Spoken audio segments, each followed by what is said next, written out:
What's going on, y'all? Machiavelli Mills TV. Y'all hit that like button, hit the subscribe button. So, Family Matters was one of my favorite shows growing up, right? It's a show that I would watch with my dad often. He loved the show, so we would watch it together a lot. Me, him, and my deceased brother, right? And so, due to the fact that it was my favorite show, on Hulu years ago, I was watching it over and over again just because, just trying to relive the nostalgia and stuff. And so, in retrospect, y'all, like as an adult, Laura Winslow was horrible to Steve Urkel. Horrible. I don't know why the young brother continued to like her so much.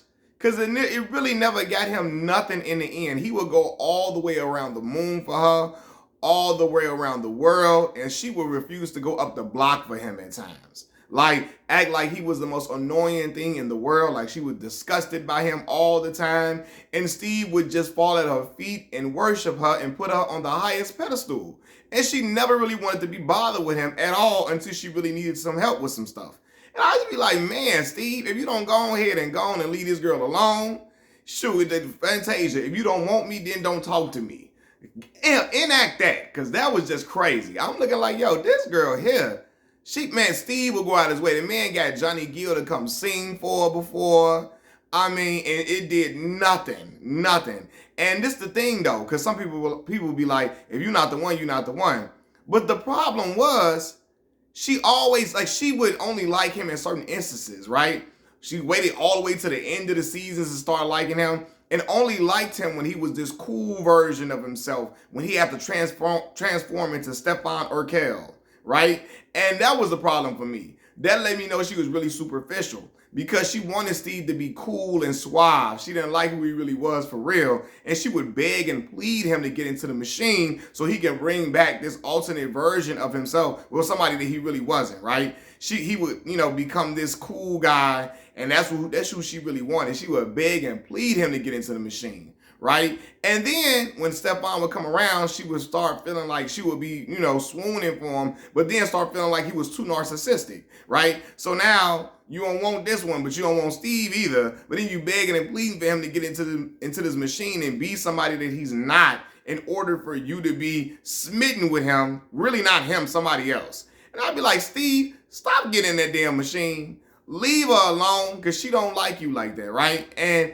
all this going out the way. She ain't fooling with Steve. Steve didn't watch her date this person, that person, and he be running to her.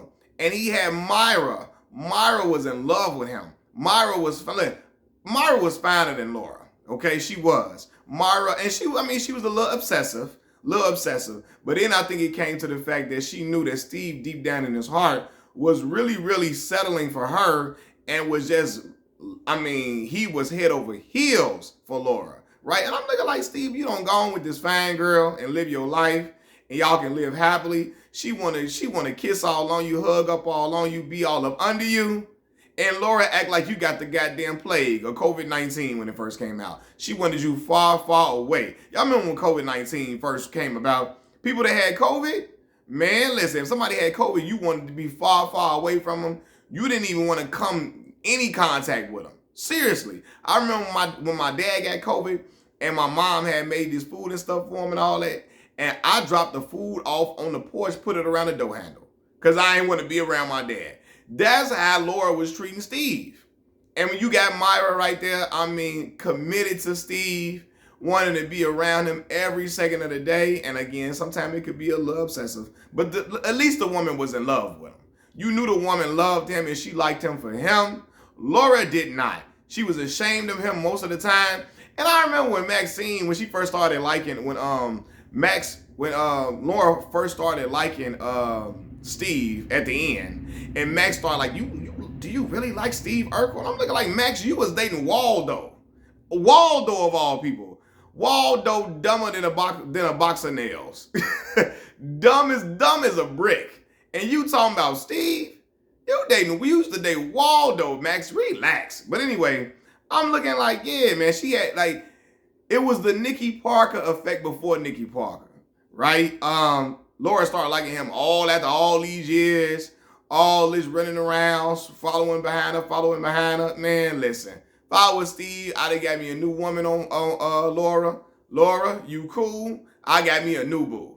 But it's like, yo, she wanted him to be everything he wasn't. Like, she did not feel comfortable liking him in any way. It was almost at times like she was embarrassed to be seen with him sometimes. You know what I mean? And I'm like, Steve was going all out his way every single time to make her smile.